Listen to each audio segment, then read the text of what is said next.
Hi, I'm Rocky Johnson, WWE Hall of Famer, father of Dwayne "The Rock" Johnson, getting ready to do an interview with the HANNIBAL TV. I just want to thank everybody for all the successful years I've had. Without you fans, I believe there would be no Rocky Johnson.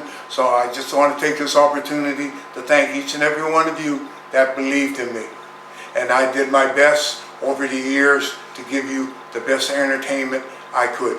And again, I want to say thank you, and I want to say watch the HANNIBAL TV show. Thank you very much. So to get it started, could you just tell us about your childhood and where you grew up? Okay, I grew up in a small town in Amherst, Nova Scotia, Canada. I stayed there, and my dad died when I was 12. At 14, I left and I went to Toronto. So in Toronto, I got a job at a car wash for 90 cents an hour, which was big money in them days. It was in the 60s. Yeah. And 1964, I went to Jack Wentworth's gym and I started training. I started boxing before that, and I boxed in Nova Scotia, and I couldn't make any money. And for some reason, I don't know why, but I had in my mind that I wanted to be a wrestler. So we went back and traced it. My brother's boy does all that. What do you call that? Genealogy? Genealogy? Yeah, and found out that my great-great-uncle used to travel with the carnivals and challenge anybody in the crowd to wrestling match. And if you beat him, you would get $10 and a bottle of whiskey. But I never got beat, but you know, because he knew a couple of shooting moves. Right. You know, he'd give you the leg, and then he'd front face lock you and drop you down. And so I guess maybe that's where wrestling came from, because I always tried to figure out, of all my families and that, why was I picked to be a wrestler? But I'm glad I did. I had 30-some years. I had a great career. It took me all over the world. I've been to Africa, been to Japan many times. I've been to Arabia, I've been to Egypt, I've been to New Zealand. I've been all through the United States and all through Canada. So I had a great career. If I had to do it over again, I'd do it a little different, but I would do it. I have no regrets. For your boxing, is it true you actually sparred with Muhammad Ali and George Foreman? Oh yeah. Dwayne was born in Hayward, California, and George Foreman lived 6 miles from us in Oakland. So I got to know him at the Recreation Center, and he was getting ready to fight Joe Frazier for the heavyweight championship of the world. So we got talking. I have pictures with him and everything, and we started sparring a lot. I met, believe it or not, at that time he was Cassius Clay. I met him in Toronto. He was getting ready to fight George Chavella. Okay, I remember that. Yeah. I started sparring. I'm going to tell you another true story. That we started sparring together, and I got to know him real good, and I probably sparred 300-400 rounds with him over the years. We put a piece of plywood on the floor, and we played the music, James Brown, Night Train, dun dun dun, and we started doing the shuffle, and that's where he picked the Ollie Shuffle up. Right. So when I started wrestling, I called it the Rocky Shuffle. And sadly enough, 3 months ago, I went to his funeral in Kentucky, which was great because the funeral, after the funeral went by where he grew up in his house. His brother lived there. So I took him home, and then they took him and buried him. And yeah, I sparred a lot of rounds with him. What was he like? Because a lot of us only know the camera side of him. And the other side, playboy. Loved women. And be truthful, we all did in them days, you know. And that's before he turned Muslim and all that. And drank a little bit, but we did too. But we never ever drank to get drunk or anything. We'd have parties, and there'd be women there and stuff like that. He was no different than anybody. But then he had that side. What it was, and a lot of people don't know this, he had a brother, Ray Clay, was actually a better fighter than Muhammad. Really? Yeah, but he couldn't talk. Now, to be straight across the board, the way it sounds, he got all of his from Gorgeous George, Ain't I Pretty, and every day. He, in the 60s and the 70s, he was, the whites loved to see him get beat, but he never got beat, you know. Yeah. And he would rub it back into their face. They would say, oh, he looks great dressed up, but his shoes doesn't match his coat, or his shirt doesn't match. You know, they always found that little something, so he could rub it back. And he really went overboard. He rubbed it in it. They tell him I'm pretty. And that was all his lines. But believe it or not, and my wife can tell you, he got all these lines from his fifth wife that we know lives up by us in Florida. And we talk to her. We talk to her all the time, you know. And she used to write little poems for him. Okay, yes, it was his second wife, I'm sorry, but he just had that. If you were talking to him, he didn't have to stop and think. He could do an interview and just boom, boom, boom, boom, wrap it right out. And you mentioned that fight he had with George Chuvalo. Since you lived in Toronto, did you ever spar with Chuvalo? I did at Lansdowne AC Club. And he was he was a great guy. I just seen him a couple years ago. He was a great guy. He could hit hard, but he was a catcher. He took so many punches. Yeah. You know, and I think that eventually, like in the wrestling, eventually it's going to get to you where you end up with concussions to that. I mean, he won 15 rounds with Muhammad Ali. But if you ever watch that tape, he probably took 700 punches. I'm not saying they're all power punches, but they'll get to you over the years. Yeah. I just seen him a couple years ago in Hamilton at the Pro Wrestling Hall of Fame, and I was talking with him. He knew me, then he didn't know me, then he knew me, then he didn't, you know. And he had a bad life with his wife and kids all passing. He was a great guy. I said, George, you remember me? I mean, I got old and fat, and he probably didn't remember me, you know.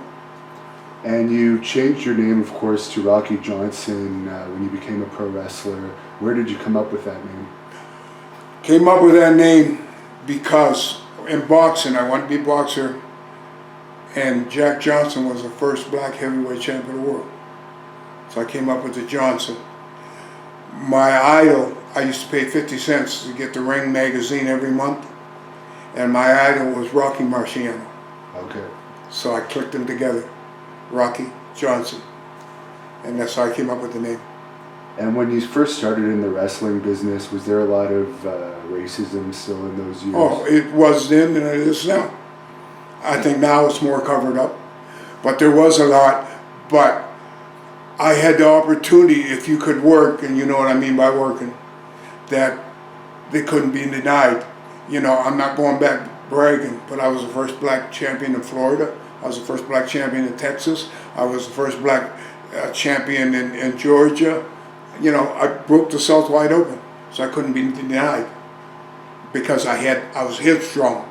Yeah. You know, I kept myself in shape, and the stuff they were doing in the South, I wouldn't go for. They wanted to whip me on TV, like you know they used to do with the slaves and all that. I said no. I came in as an athlete, and I'll leave it as an athlete, and they respected me for that. We had a boxer versus a wrestler with Jerry Lawler, and I was the boxer, and I was working in Texas at the time. We went in, and my wife can tell you because her dad was one of the small town promoters. We turned like 5,000 people away. They believed in us. But they had other blacks there that they were out there eating watermelon, eating fried chicken, that's scenario type. Yeah. And I wasn't going for that. I said, no, I came as an athlete. But them days, as you know, there was territories. WWE didn't own everything. So if you didn't like Texas, you could go to Tennessee. If you didn't like Tennessee, you could go to Toronto. So some territories were worse than others. Oh, yeah. You know, the South, I never had a problem.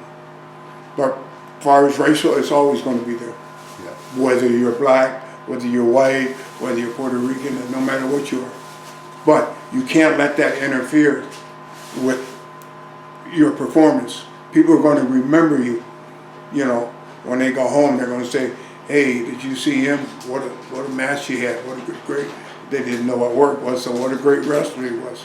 You know, but you also had to have somebody to work with. Right. You know, I controlled 20 drop kicks. I was the king of the drop kick. But the guy's not standing there, who am I going to drop kick? Yeah. You know. Yeah, your drop kick is possibly the best of all time. Is there any secret you had to developing that drop kick? Yeah, I used to use leg weights, 5-pound leg weights, and I was to go to the gym, and I would drop kick a punching bag, and I put a mark, and I go higher, and then I put a mark, and I go higher. So you wanted to talk about prejudice. I don't get into a lot of the prejudice, but what I'll say, I work with a guy in Canada, you know him well. After the tape, I'll tell you who it was. Finish was our 3 drop kicks, sunset flip. So I drop kicked him. I could have counted 20 before he got up. And I know I still got 2 more drop kicks or so. So I started shuffling my feet.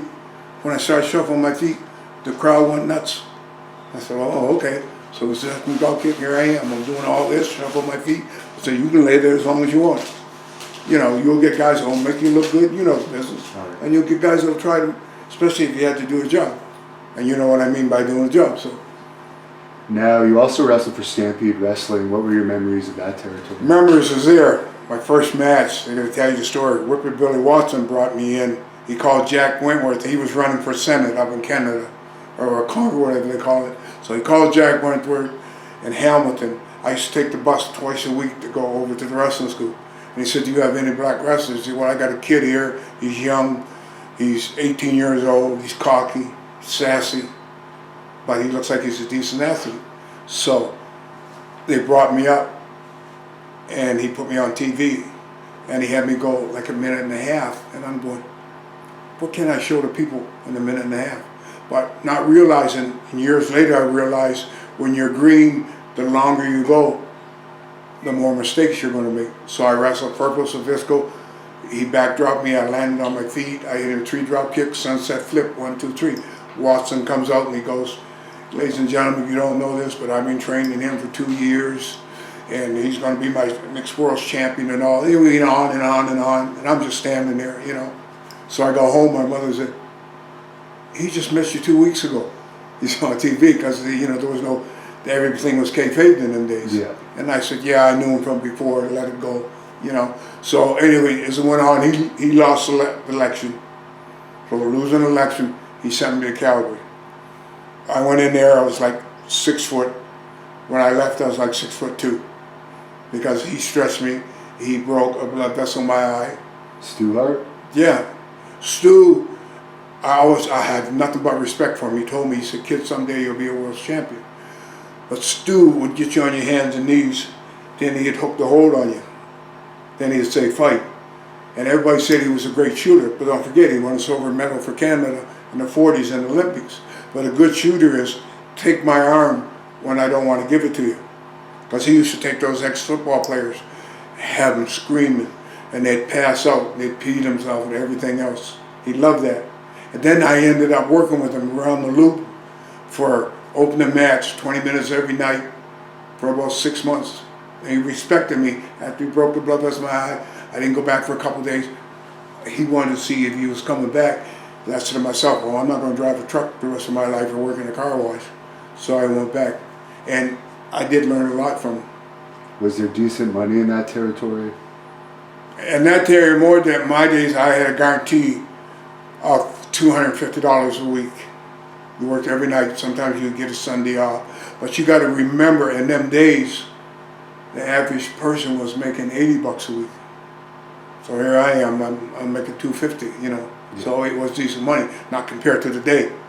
But yeah, you had guarantees. And you had guys that were making $100 a week. You had guys that were making, like Sweet Daddy Sheik, he came in, he was on a guarantee for $500 a week. And I'm going, wow, boy, if I ever make $500 a week, I wouldn't know what to do with it. Eventually I did. Other than Stu, who was the main person you wrestled in that territory? Sweet Daddy. Sweet Daddy. Yeah, and he would say, listen to me, Rock, listen. And I had a tendency, I guess from the boxing net, of going 100 miles an hour. You know, boom, boom, and then boom. So calm down, slow down, sell this, make a little comeback, I'm going to cut you off, get some more heat, make another comeback, okay, now we're going home for the finish, boom, boom, boom, I'd throw the drop kicks, and then I would miss the last one, and boy, and I'd sell it, and he'd pick me up, boom, boom, then he would beat me, 1, 2, 3. I had no problem doing the job, and I had no problem going over. And Stu liked my attitude, and I talked to Brent all the time, and Brent was the one that was playing phone tag with Dwayne, and he told me, I'm going to take your boy under my wing, him and Stone Cold. I said, great, and look how he turned out. Now, you were talking to me off camera a bit about the Toronto territory. Could you just tell us a bit about your success there? Yeah, Toronto territory, I was making 175 to 200 a week, but I wasn't in Calgary. You know, in Calgary, you had to pay for your hotel every night. You had to pay for your own food, man. Yeah. So I was working Hamilton, Oshawa, small towns, And then on Sunday, I was getting $25 a match. And then on Sunday was Maple Leaf Gardens. And that's why I was always on the opener, which I didn't care because I was like a mark. I went out to watch the other wrestlers. And I'd get $50 for that. So I was still making $150, $175 a week when the average person was making $2 an hour, bringing home $80. You know, my first car I paid $225 for. So, but I was the happiest guy in the world. Was it in Toronto where you had the NWA World Title shots? No, I had the NWA World Title shot in Houston, Texas. Okay. And I beat Terry Funk, and that after the count of 3, because the referee's down, you know, that's the way we planned it. Yeah. The referee's heads down, 1, 2, 3. And at 3, after 3, he put his foot on the rope. So the referee, I get up and I'm jumping around. The referee looks and sees his foot on the rope. And he goes, no, no, no, no. Yeah, and we almost had it right. But that was a good finish because I did beat him, but then he was smart enough to put his foot on the rope. Right. Yeah.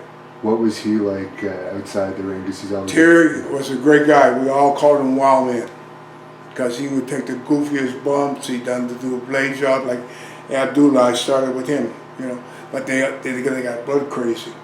Every night they wanted to do blade jobs and stuff and all that. But Terry was a great guy, better guy to work with than Dory. I worked with Dory a lot of times. I went to St. Louis, a 90-minute draw with him. But Dory was the wrestler where he wanted to, he was a mat man. Yeah. I wasn't a mat man. I was, you know, a high spot man. And Terry was just the opposite than Dory. Terry got over because Terry was a goofy bump taker. You know, you hit him with the right hand, he'd go over the ropes backwards, and he's hitting the back of his head, and he's running. I can tell you a great story if you want to hear it. Sure. Him and Dusty Rhodes were in Florida here, and it was the first time that Superstar Billy Graham was a WWE champion, and he wrestled Harley Race. Terry Funk wrestled Dusty Rhodes for the NWA World Title. So they had to come back, and both were bleeding. So they throw Terry out, runs his head into the post. So Terry, he wouldn't stop. He just, he would shoot with it. Boom. So he falls backwards. Dusty rolls him in the ring, covers him. Referee goes, 1, 2. Then he goes, and he fainted because that wasn't the finish. But Terry was actually knocked out. Oh, really? Yeah, because he's run his head into the post, Yeah, and Dusty picked him up and rest him in. And the referee knew that wasn't the finish, and he couldn't switch the world title. So, but that killed it. That killed Florida for about 6 months. Did you ever wrestle Billy Graham? Oh, I started with Billy. I wrestled him 1,000 times. I wrestled him, and I lived with him when I went to Los Angeles, and we used to work out at Gold's Gym every morning. He was the biggest teenage Mr. World ever was. He was 19 years old, but actually he was 20. But they made a rig where he was 19, and he won Teenage Mr. World. And I worked with him, and when he first started out, he was very green. He was stiff. He didn't mean to be. He was always wanted to apologize. I'm sorry. I said, hey man, loosen up. So they sent him to San Francisco. Nobody had a body like him in them days. He was steroid up, boom. So when you get that steroid rage, you know, and what he done, Roy Shires took a liking to him and took a liking to me. And what it was, Earl Maynard was there in San Francisco. I was in LA. We were supposed to switch every 6 months. Right. But Roy Shires fell in love with me. I stayed there 9 years. Wow. And that's when my boy was born. And Roy Shires, I remember giving him $100 extra. He wrestled the beer.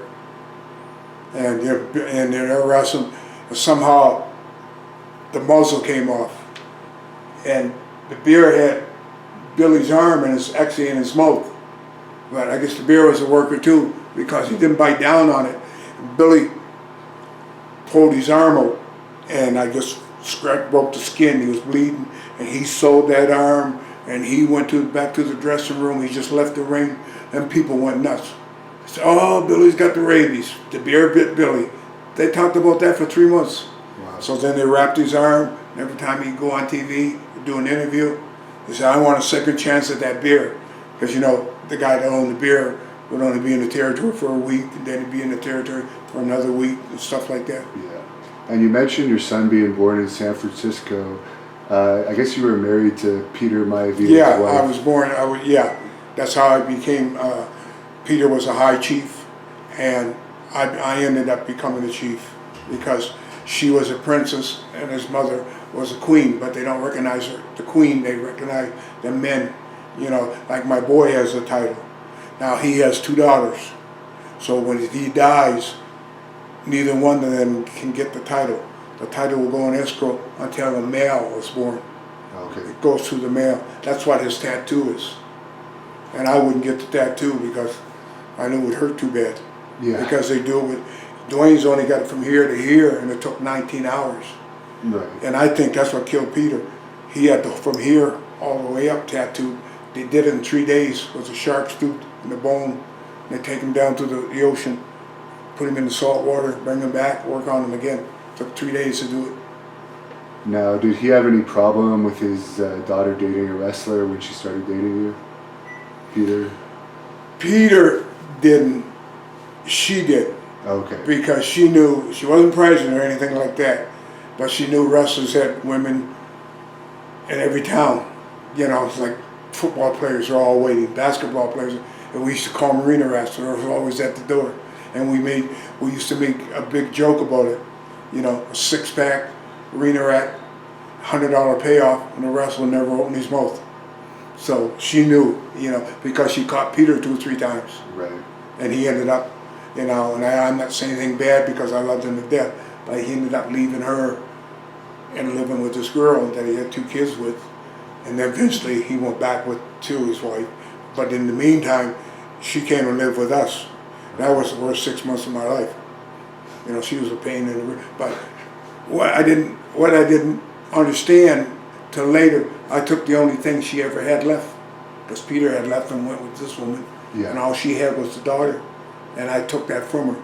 And at the end, where we have a couple condos in Florida, and she had one there. It was 2,000 condos where we lived there. And I used to bring her chickens, and I'd go pick up her medicine for her. We became real good friends. But when you're young and you're loved, you don't realize that you're taking somebody. Like when Dwayne went away to go to college here, I mean, you thought it was the end of the world for his mother. That's why we moved from Tampa up to Miami, because she couldn't cut the apron strings. Okay. I said, you gotta let him go. He's 20 years old. He's in college, you know. And so we're all very close, you know, with my wife and her, and we all get together. We're all together last Christmas.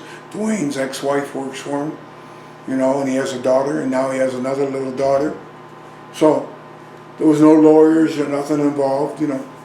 Was Dwayne always a wrestling fan? Always, yeah. You know where he learned to talk? When the VCRs first came out, we bought him one, and we bought him a camera like you have. And he'd set up on the tripod, and he'd do interviews. Hulk Hogan, Jimmy Snuka, Rocky Johnson. And he would entertain himself for hours. And he was Roddy Piper. How, you know, and he just loved it. So then he goes and plays football. Then he plays college ball. Then he goes and plays for the Calgary Stampeders. And he come back and he says, Dad, I want to talk to you. So I go, uh-oh, he got somebody pregnant. And he said, I played college ball, I played high school ball, I played pro. It's not in my blood. I don't want to play no more. I said, well, what do you want to do? He said, I want to wrestle. I said, okay. I said, your grandfather's a wrestler, I'm a wrestler. So if I'm going to train you, I'm going to train you 150%. And I was hard on him, but he never gave up. Then one day he was clowning around, and I said, look, if you want sympathy, go home to your mother and get it. He said, that's where I'm going. He walked all the way home, 2 miles.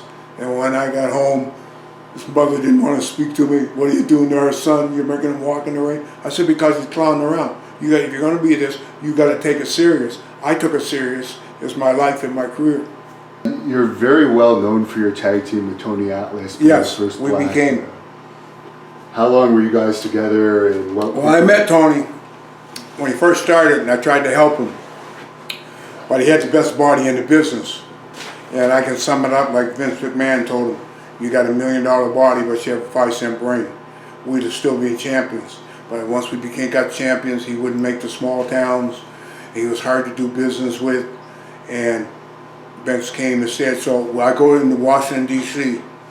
Matter of fact, Sugar Ray Leonard was there. He was in the back waiting to see me because he knew I had sparred with Ollie and Foreman, and then I became friends with him, and I still am.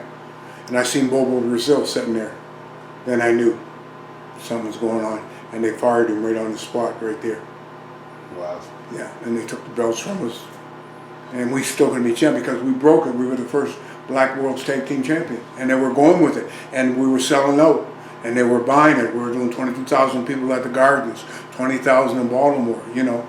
And Tony was the bronze. You know, he was picking guys up 300 pounds over his head, but he couldn't work. And he'd do the strong stuff, and then he'd sell and he'd tag me.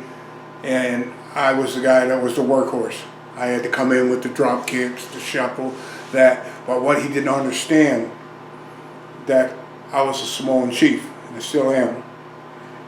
And we work with the Wild Samoans because we beat them. So, and I'm, as it has it, I'm the chief of their village in Apia, Samoa. So who are they going to take care of? Right. So the minute Tony come in, they let him do a couple of things. They stomp him, and they beat on, and they tag me, and over the ropes I'd come, and boy, they'd be right there with me. Drop kick, punches, jabs, a big right, and they go to the ring, and then I'd hit them, they go backwards, and the crowd was going nuts. But I never ever told them, hey, I'm the chief of their village, but their family. So, you know, so they really took care of me. We got over real good. But then with Tony, if he made one mistake, he was so roided up that he'd go off just like that. He would forget about the match. And I said, Tony, calm down, relax. But Vince put up with him. Finally, he called me and said, Rock, I can't take it no more. I'm trying to figure out, what did I do? Then he told me, he said, you know, but they had fired him before. And when they fired him before, they brought me in. I was in Portland, Oregon. So I knew I could make big money in New York. So I said, Roar, coming in. So I went in. Then they get the idea, we never had a black tag team. Then they get the idea, we never had Black World Tag Team Champions, which was good in those days, in the 80s. So that's how they called him and said, we're going to give you a second chance. You're going to work with, Rocky's going to be your partner. He didn't have a problem with none of that. But when you outshine somebody, there's always that little bit of jealousy there, you know. And he couldn't figure out, Rocky, every time I come in, they stop me. Every time you come in, they give you this big comeback. They make you look like $1 million. I couldn't say, hey, they're family. You know? Is everything okay with you guys now, or do you not talk? You know, I might as well tell you the truth. I talk to him now and then. He signed for that lawsuit against New York. I didn't, because I wasn't going to get involved in it. And how can you prove, yeah, you got 10 concussions, but how can you prove you got them all in New York? When you work Texas, you work Virginia, you work Canada, you know. So I stayed out of that. So he run into some financial difficulty, what, 3 or 4 months ago? Longer than that, probably a year ago. So he called us, we helped him out. We did 2 shows, we did the night, 2 big shows. And he took, instead of saying, can I give you a couple hundred now, I'll send you a couple hundred a month, he took off on me both times. And that, it wasn't the money part, it's the way he treated me that I lost a lot of respect for him. Because if I owed you money and I said, look, I don't have it now, but can I at least give you 50? But he went out the back door both times. So I just stay away from him. He's called a couple times, I never answered the phone. You know. And he means well, and I wish him nothing but the best. You know, we're contemplating on doing the movie, The Ring King, you know, the Rocky Johnson story. And we're going to do the thing where we won the belts, and he'd have been perfect because it would have been a real shoot, you know. But Dwayne said we're going to end up probably using Ron Simmons. It's him. We can't use his name, we know that. So, but we'll call it Soul Patrol, we'll call it something. Now, you had a world title match against Harley Race at one point. I had 4 or 5 of them. Okay. What territories were that? I had 1 here in Florida. I had 2 here in Florida. Then I had 90-minute. I had 60-minute with him in St. Louis. Then a 90-minute with him. And he took bumps you wouldn't believe, but look at him today, he's in a wheelchair. Yeah. He's a great guy, great worker. He could take care of himself. So you let somebody like that, and he was the champion, you let them call the match. You know what I'm saying? You don't say, I'm going to do this, I'm going to do that. You let them tell you, hey, one tackle, drop down, jump over, 2 drop kicks, get the headlock again. I say, okay. You know, and I start selling. And he would let me know, when they come back, then we're going to stop you. But 90 minutes is a long time to go. Now I worked with him twice. And I'll never forget, Sam Mushnick was probably the best payoff man in the business. So I was in Florida. Actually, me and Jerry Briscoe used to go up. Then I went up with RIc Flair when I was in Carolina. And he would pay you. That was the biggest payoff I ever got in my life. Up until that point, he'd give me $3,566.27. He would make. He would. Yeah, exactly. He right to the penny. He was known to be the best payoff man in the business. Now, one place that wasn't known for great payoffs was Memphis. And you did spend some- I was the first and only ever to have a guarantee. Okay.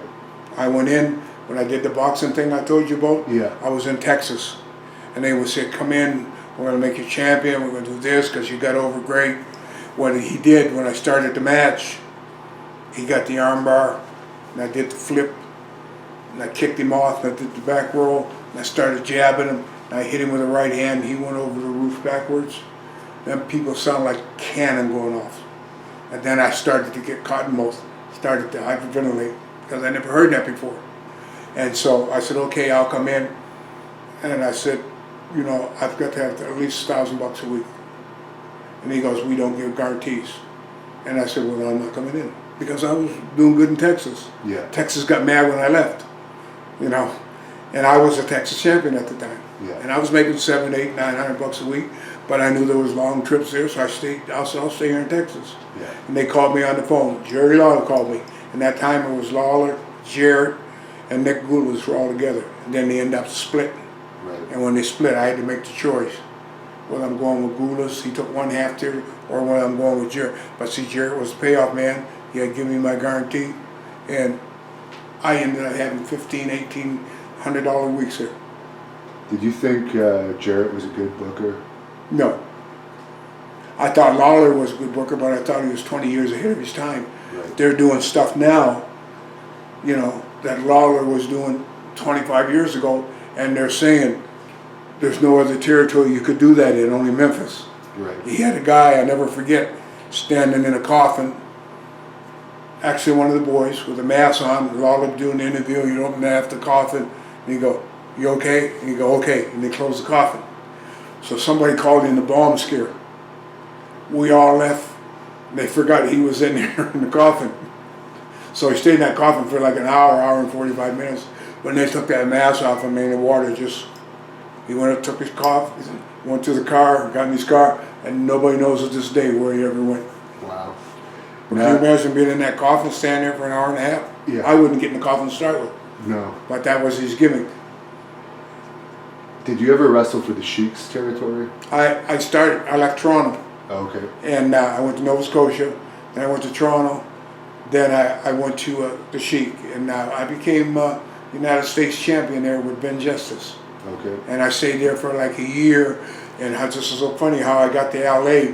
Bobo Zill was a big star in Detroit, and then he'd go every Friday to Los Angeles, so the Los Angeles Sportathon. So Bobo hurt his knee and he hurt his hip, so they sent me down. And I went down. I was just a young kid in the 20s, and at that time, Bobo, I would say, was probably in the 40s. So, you know, he could make a comeback with hip bunts, but then I come in with the jabs, the drop kicks, and she came and said, they want you in LA. I said, well, what do you think? He said, I can always bring you back here. He said, give it a shot. I was going down there, and then I went to LA, and then Earl Maynard was there. He had won Mr. America, and he had a great body on him, but he didn't get over because the blacks didn't understand his accent because he was from the Bahamas. Okay. Hung him on, and they just didn't dig it. So they were going to do the switch every 6 months. I was going to be in LA for 6 months, and then San Francisco. So Rory Showers overrid him, so stay with me, kid, I'll make you money. I stayed there 9 years. That's a long time to be in one territory. And they were drawing huge crowds. They were drawing huge. I was making 2,000, 2,500. I'm talking about in 70s, early 80s. He was making that kind of money. He was driving his and her Cadillacs, and the longest trip was Las Vegas once a month, but they flew us. We'd fly there, we'd get to see all the shows free. It was like paradise. Who would you say is better between the Sheik and Abdullah the Butcher? Who would you say is the better wrestler between those two? Well, there was no question about the Sheik. Because the minute you touched the Abbey, he wanted to cut himself. Yeah. And I tell him, man, you're bleeding all over me. Yeah. I don't want you bleeding all over me. But the Sheik would actually take a couple bumps. And Sheik wasn't a great worker, but he had great psychology. He knew when to run. He knew when to look back and, With the Abbey, he just wanted to keep coming, and the more you hit him, and he had blades on every finger. Yeah. And the minute you hit him, he's bleeding all over you. I wore white boots and white trunks. I used to tell my husband, man, why are you bleeding so much? I said, if I get a cut or something on me. But look at him now, his head looks like a canoe. Yeah. I just seen him, we seen him last year at WrestleMania, but we seen him at, what do you call it? Yeah, the WrestleCon. And he was in a wheelchair. Can't walk, but I didn't feel sorry for him because me and him, we actually started together. We went in Vancouver together, and then when he got the big push, he kind of forgot about me. Like, I'm a little bit better than you, but he was making more money. But I always believe what goes around comes around, and it came back. He was the first millionaire in Japan. They never seen a guy like this. The minute you touch him, he's got all the. And people were actually running from him, walking down the street, they would see him, and they would run across the road. And you wrestled Jimmy Snuka a bunch of times. 100 times, yeah. Jimmy was a good worker. Yeah. He could work baby face and heel. I thought he was a better heel than a baby face. But the reason they kept him baby face because who's going up on a 15-foot cage doing that dive? I hate to say it, but I had just left him when we were on our way back home. Where we live in Florida, and he passed away. But I went to see him every day. He didn't know anybody, but he knew us. It was Brother Rock. And when I leave, I'd have to go into the bathroom. He'd open the bathroom in the garage door. I'd go out that way, and he'd get up and he'd look all through the closets looking for me. And then he was looking for his wrestling bag because he had cancer all through him. Then it went to the brain. But what amazed me, he called the kids in, hugged them, kissed them. His daughter was there, Serona. He took her hand and said, I have to go now. And closed his eyes and died. So do they know it? Do they sense it? Or what? All that, the controversial stuff that happened with him and that woman. I think he would have got over it. See, the case was never been solved because he's never been, they ruled him he couldn't. Yeah, he couldn't testify. Yeah, so what the problem was, it was taken care of through New York. I was there when it happened because I woke up that morning, we all used to go up and have breakfast, and I seen the ambulance there. I said, one of the boys got in trouble. So I had breakfast, I went to TV, and that's when they came and told me that, they came and told him that the girl died. What had happened was, what killed him was that book he wrote. Because he said she fell and hit her head on the bathroom sink, which she did. Whether he hit her or not, that'll never be proven now. But then his book he wrote that they pulled over inside the road, and she had to go to the bathroom, and she fell and rolled down the embankment and hit her head, and he brought her and put her in the car, took her to the hotel and put her in bed, which didn't really make sense. So why did he do that in the book? Because at that time, I think he was starting to get cancer, his mind was going, and then that's when they brought it all back up again. 30 years later, they're bringing up these charges, So But as far as working and drawing, I was there and I seen it. When they were pushing Hulk Hogan, he was a blonde hair, blue eye, All-American. He'd be in the Gardens Saturday night, and we'd be in Baltimore because they were running 2 or 3 times a night, and there'd be 15 to 18,000 people. The next show, you brought Jimmy in, you turned people away. But Vince Sr. and Vince Jr. had the All-American, but then look at Hogan now. They took him over to the Hall of Fame, took his ring back, everything. Well, he didn't get the ring back, but you know. How did Hogan treat you over the years when you were with He actually treated me good because I helped him get started. He was Terry Below, and we worked out in Tampa at the Sportatorium where we did TV. And he'd say, he would drive on these long trips when we'd pay trance. I would never charge him trance because he was only making 35, 40 bucks a match. And I only used him 2-3 times a week. And he'd stay in the dressing room in New York and he'd say, nobody will ever say anything bad about Rocky to me. He took care of me when I first started. But then at the end, I probably would have been the same if they had to give me that push and he got the big head. And then that sex thing, that just killed his whole reputation. And that was all set up by his best friend, I don't know if you know the story, Bobby was a Love Spring.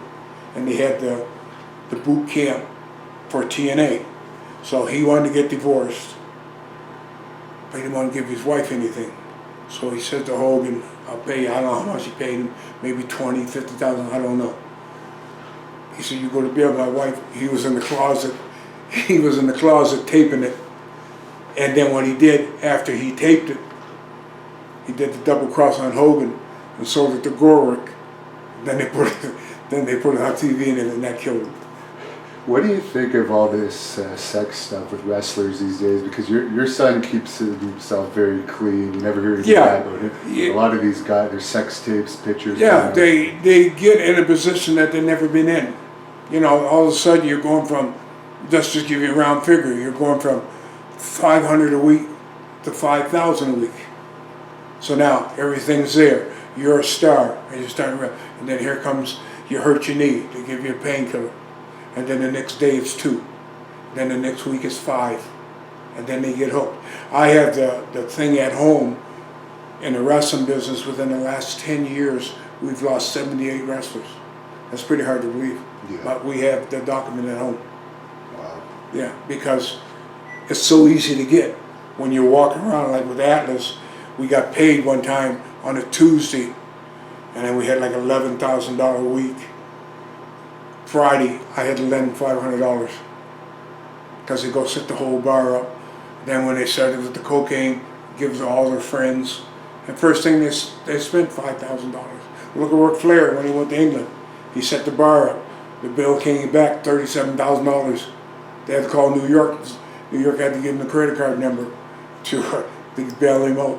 Did you ever wrestle RIc Flair? Oh, 100 times. I was his partner, a Sweet Ebony Diamond, and then I worked with him 100 times. He was over great in Charlotte, and he made big, big money, but he lived it. We would go to St. Louis. I could take the shuttle to the hotel for $3, so you give the guy $4, he tipped me down. He would have a limo waiting for him for $350, going the same place I'm going. Right. You know, and he wore the $800 alligator shoes, the $1,000 suits. He had a beautiful home. I was at his home. It was 2 stories, and he had a glass elevator. I said, you're only going up one set. Yeah, I said, you're going up. But when you got $20,000 a week coming in. Now, what was so funny, when I got inducted into a Hall of Fame in 2008, he got inducted with me. He had his 4 ex-wives at ringside. And he introduced every one of them to the crowd. And they're all sitting there. Well, look at him today. I mean, I truly believe what goes around comes around. You do evil, evil's going to come back to you, whether it's 5 years or whether it's 20 years. I hate to see the position he's in now. But look at him now. Do you think he's going to be able to stop drinking? Because no. It's in his system. It's like if they took the blood from us, we would die. So if you take the alcohol from him, he's going to die. Another wrestler that had his fair share of, I guess, substance problems was Piper over the years. Did you ever work with him in Mid-Atlantic or anywhere? Oh, I worked with him in New York when he had Piper's Pit. We worked at Angle. We finished it up in Hamilton, Canada. Okay. Yeah. But he had a lot of problems too. You know, he had that monkey. Once you get that monkey on your back, I can truthfully sit here and say on this TV, or I can say to the world, I never got hooked on none of that stuff.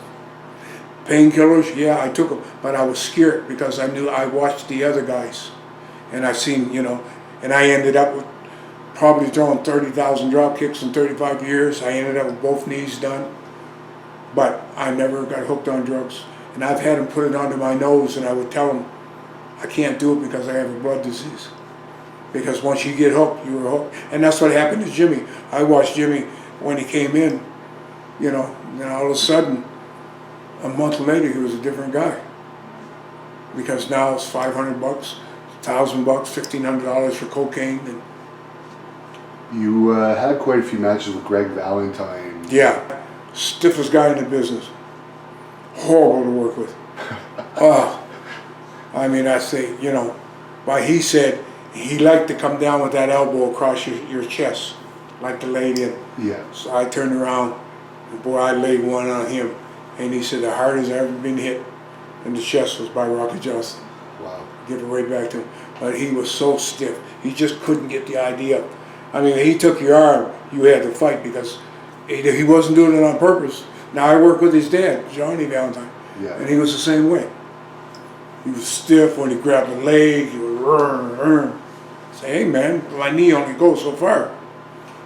Now, I don't know if you've seen this video on the internet, and I don't really know where he's coming from because I've never noticed this from any matches I've seen of you, but there's a video of Don Morocco on the internet saying that he found you to be lazy in the ring. Did you ever see that or hear him No, say I know, that? yeah, he said that because that's where the jealousy stepped in.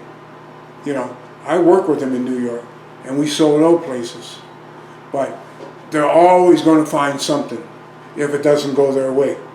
You know, Jim Dillon put the same thing in his book, that I was lazy. I never worked with him, you know.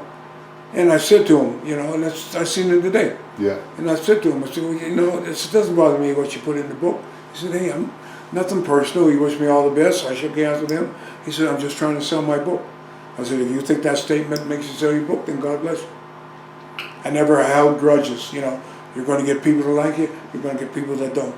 And you know yourself, you've been in the business. There's so much jealousy in this business. Oh, yeah. It's ridiculous. And Kevin Sullivan was here today too. Did you ever work with him in Florida or anywhere like You know, I worked with him twice in Honolulu. Okay. And that's the only time I ever worked with him. And he was a good guy. He had good psychology.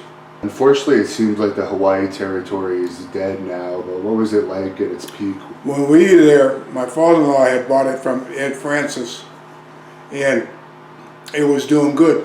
Where we were getting talent, we didn't have to pay their flight because we were catching them going to Japan, so we keep them for 2 weeks, and then we catch them on the way back, and we keep them 2 or 3 weeks. Like Flair and them came over, and they stayed a week, and they brought one of his wives, and they had a holiday, so we used him. He was world champion. Right. You know, so you couldn't make big money there, but you could make a living. Plus, when I was there, I was going to Japan 3 times a year, so I was picking up money there. And I was living with my mother-in-law and father-in-law, so I had no rent, no nothing, you know. Did you ever work Bruiser Brody in Japan? No, but I worked with his partner. Me and him were partners in Puerto Rico. Stan Hansen? Yeah. Actually, I give Brody the title in Florida here, the TV title. And I worked with him 4 or 5 times. I had a good match with him. He was just a wild guy, you know. But he never hurt you or anything. He was scary looking, and he wore them big fur boots and everything. But he got over it. And it's a shame what happened to him, but I was in the show before that. And then they sent my check, and I didn't like the payout. And I was with the Wild Samoans, so we didn't go back to that next show. And that's when he died. Right, because that territory is known for their poor payoffs. Supposedly they owe him Horrible. money too. Yeah, they still do. But what's the sense of fighting him? You ain't gonna get it. And they got what's coming to them now because I guess their island's destroyed. They're destroyed. Carlos Colon lost his house. He had a huge gambling problem. So instead of giving it to the boys, he was going to the casino. Right.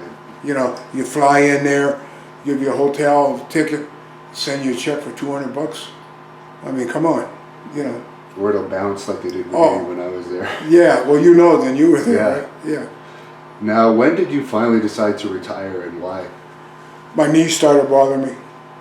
And I woke up one day and I said, I got to slow down. You got to remember now, it's different. They're working 3 or 4 times a week. I went 9 months without a day off. And it took its toll, you know.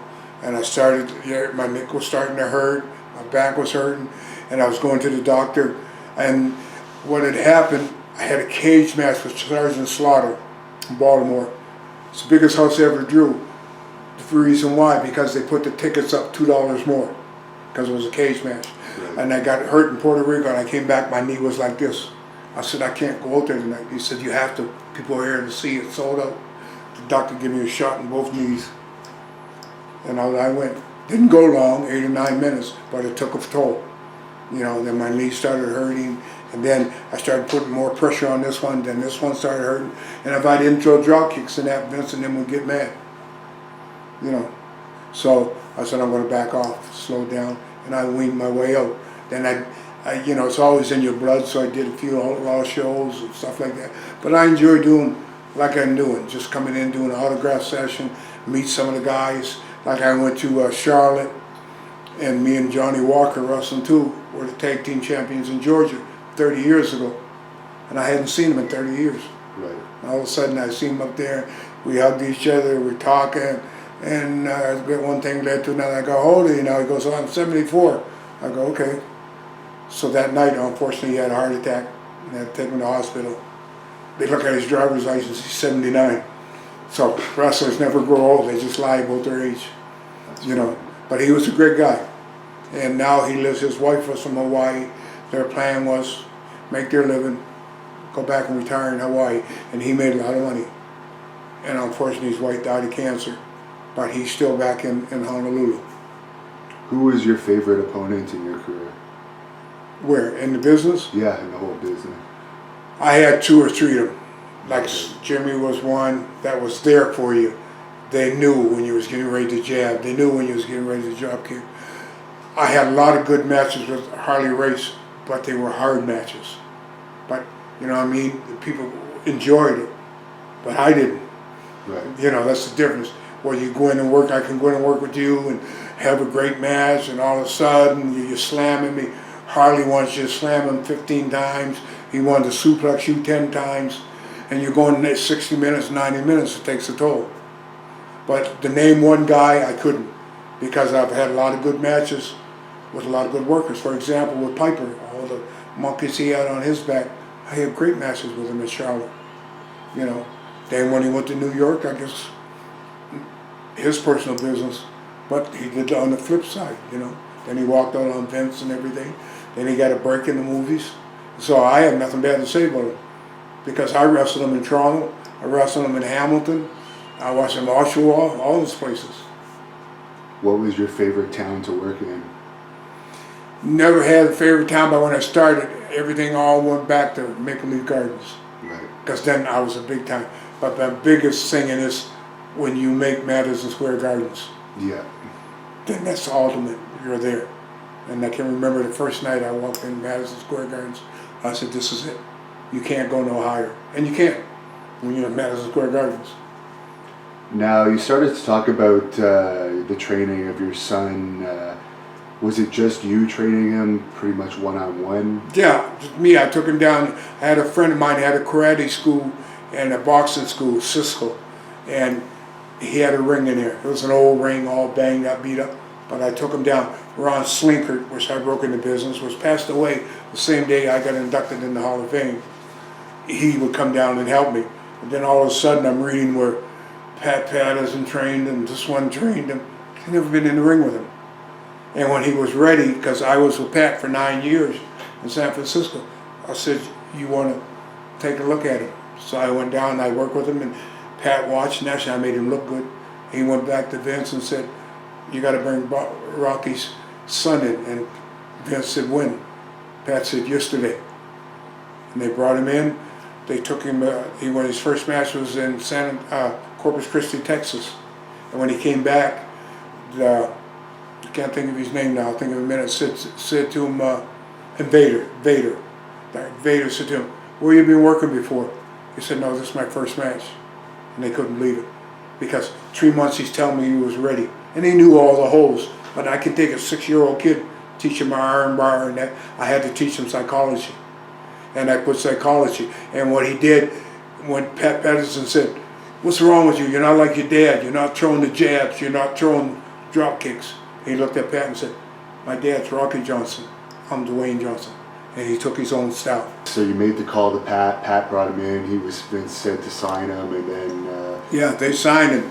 And it was so funny, Vince said to me, I'll have your son millionaire within 2 years. And I said to myself, sure. He told me the same thing. But he got him and Stone Cold clicked. Within 2 years, he made over $1 million. The rest is history. And it's funny to go into the movie part here. They asked him 5 times to go on Saturday Night Live, and he wouldn't go. Right. He just wouldn't go. He wasn't saying, I'm not interested. So Vince said, would you finally do it for me? Because Vince did the introduction to Saturday Night Live. You know, Vince, he wanted to get his territory open, but, you know, his head's like this. So he goes on it. He did 6 different skits, and he's seen how versatile he was. They sent him to California, and he's in Guinness's record books. It's the highest paid first-time actor ever when he did the Scorpion King. Wow. And the rest is history. And I guess his first TV acting role was playing you. Playing me, yeah. When on that 70s show. I had to sign like 15 papers for him to use my name and everything. What did you think of that? I guess that looking back on it, that must be quite... yeah, but I look back at it now, I still have the tape, you know, and Ernie Ladd was in it. And I watched it and I said, he sounds so much like me in the way he worked and everything, you know. And he wrestled the midget and he come back and said, look at that, midget bites all over me. Now, would say his best feud that you enjoyed the most in WWE was his feud with Austin? Yeah. And Vince will tell you to this day, they're strong money. They're making money. But they made more money when Bret Hart, Dwayne, and Stone Cold were there. You know, so, you know, they go places now where they do 20,000, now the houses are down to 10,000. But they're not losing any money. You know, they're just not if they end up making 800, say they made 800 million for the year, but 10 years ago they were making 200 million, you know, or 500, 900 million or whatever. I mean, look at WrestleMania, that's $1 billion. It goes all over the world. You know, you want to pay $99, $79 to watch it? Fine. I watch it because I don't have to pay for it. But being in the business, I wouldn't say to pay $79 to watch it, you know. Were you concerned at all when they first brought him in and the gimmick may not have been the best suited? Well, what had happened was he went to Tennessee first. Nobody knew this. He went Flex Cabana. And they were paying him like $400 a week in Tennessee. But Vince already had him on contract and Vince was paying him $500 a week. So, and he left there, so now he comes to New York and he wants to be Rocky Maivia. Respect to me and respect for his grandfather. And I said, that's great, but it's not going to get over. Because people are not going to be can identify with you. So what had happened was, it didn't get over. So he came back to me and he says, what do I do? Because Vince told him to think of a new angle because they're actually, I think, we're probably going to get rid of it because it wasn't getting over. I said, be yourself. I said, call yourself The Rock. And he went out there and he joined the Nation of Domination. He took over. He became a heel. But he took public speaking and that in college so he could talk. And then he come up with well, they still call it SmackDown. You know, he's going down to SmackDown, Jabroni Hotel, and all that. And he started this feud, and it clicked. He got over just like that. And was he a great worker? No. Did he have psychology? Great psychology. He knew when to hold him. He knew when to fold him. I mean, when you could stand there over a guy and take one elbow pad and throw it and go this way, take another one, and go like this and hit the ropes, and give him an elbow, 1, 2, 3. You know, but I got over it. I said, look at me, I got to throw 10 drop kicks to try and get over it. Right. But he got over it just like that. And you know, rest is history. Vince wouldn't let him go. Were you surprised at how successful he became in the movies? Yes, I was, because I never had a dream that he'd ever be in the movies. Because he did that skit with that 70s show, and he didn't like it. And he wouldn't go on Saturday Night Live until Vince convinced him. So when he went to Hollywood to do Scorpion King, I figured, oh well, he'll get tired of it. Now look at him, the rest is history. He's the highest paid actor in the world. Is there any movie of his that you particularly like? Yeah, I like the ones where he has those kids, football players, young kids that are in prison, changing their life around after they get out. Like 70% made it, the other 30% went back to doing drugs. You know, and then he done the game plan where a family can watch it. Now he's this last one he done, Fast and Furious, and that it broke all world records. It did over $2 billion, but I'm not into that. 80 miles an hour and crashing up this car and shooting this guy. And he loves the game plan, he loves movies like that. But he's versatile, he can do any kind of movie. Right. He's just finishing one up now in Vancouver, Skyscraper. You know, but they got the motorcycles and all that stuff and all them goofy stunts. But I look at it and I go, maybe when I was his age I'd do it too. But I wouldn't do it today. Maybe not unless you're getting the same pay they paid him. Yeah, but then it'd be a little different, yeah. And speaking of that, if you could be in one movie with your son that he's already done, which movie would it have been and what role would you have? I would have played the one with the kids, the football players, the football team he started, that because he worked with the kids and he worked with them one-on-one, and a lot of those kids that were in that detention center, you know, they had drug problems, they came from broken homes, so they really didn't have a chance in life. And he was his job to try and change their life around. And you know, that was based on a true story, where this guy, and they offered him the role in the movie and he wouldn't take it. And 70% was successful, from 27% up to 70. So that's a good rating, you know. Like, I've taken this kid and I've helped him and I've made something of him. Look at him now. Now he's this, or now he's a wrestler, or now he's a pro football player. Because they show you all that at the end. And they show you where this guy goes back to the gang, this one gets killed in a drive-by shooting, this one goes back and kills his stepfather. But you can't change the whole world. But I like those kind of movies where you're helping people. And both of you guys were known for your strength and muscularity. How are you guys comparable in the gym at both of your primes? Did he ever match the lifts? He never got up to 550. I did 555 bench at one time. And he got to 505. And I kept rubbing it in his face. Because he was bound, he was going. You know, when he played for Miami Hurricanes, he was the strongest kid on the team. He was bench pressing like 505 pounds. But he could never get to that 5. I said, you'll never be as great. I said, the apple doesn't fall too far from the tree. But you didn't fall on the tree. And I'm the tree. So we have that kind of relationship.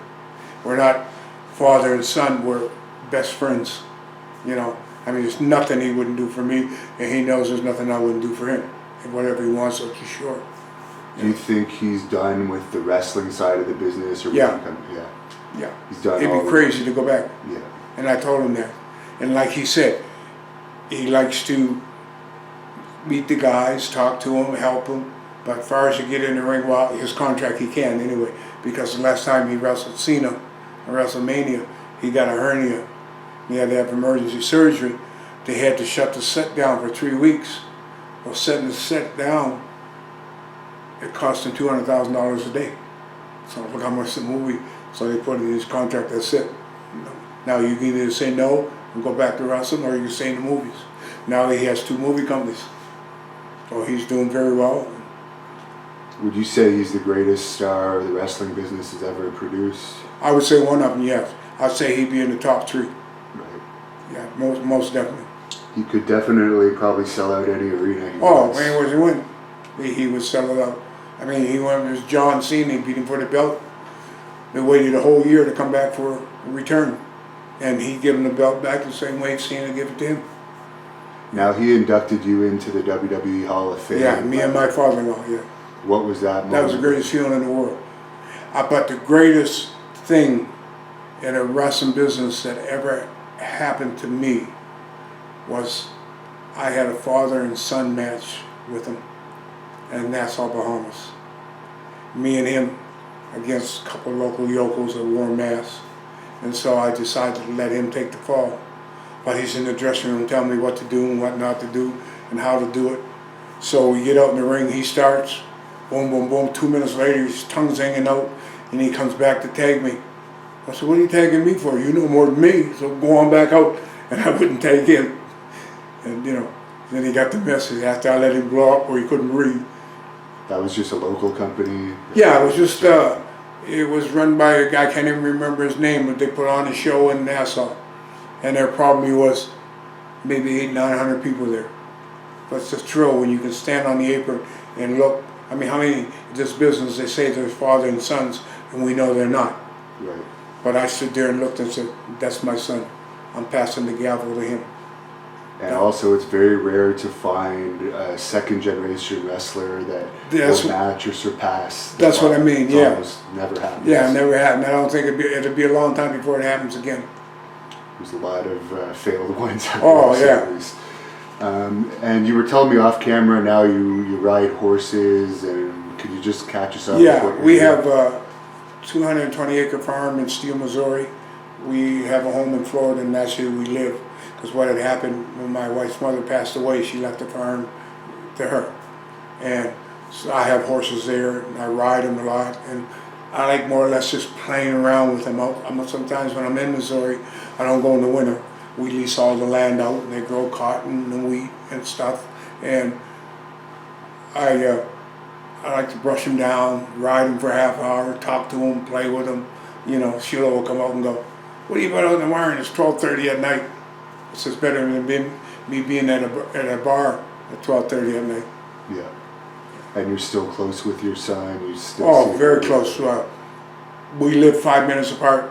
We're all in the big circle. Okay. All the husbands, the wives, the ex-wives, and everybody. And we all get together for Christmas, Thanksgiving, Easter. It's one big happy family.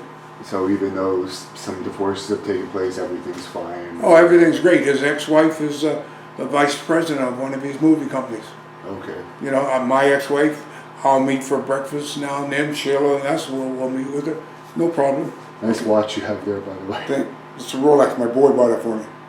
Yeah, it looks like it's... Brian, this was Brian Barrow fell in love with. This was 80, it's presidential mother of pearl.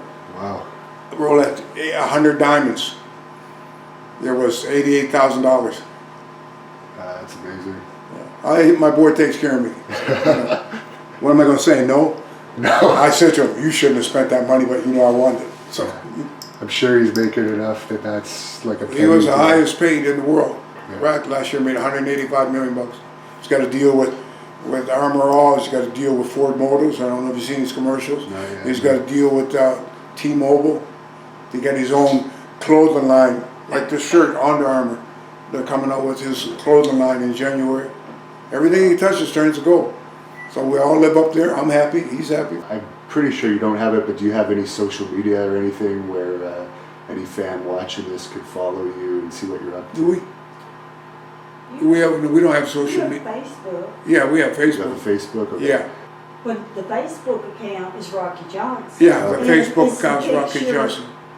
Okay, so you have Facebook. If anyone wants to book you for an autograph appearance. Yes, that's what I would want, yeah. Yeah. Because I enjoy doing the autograph signings because I get to meet guys I haven't seen in a couple of years, like Jerry Briscoe, Brian Blair, and we all were together and we sit and lie to each other, tell each other how great we were when we were working, and you know, everybody has a ball.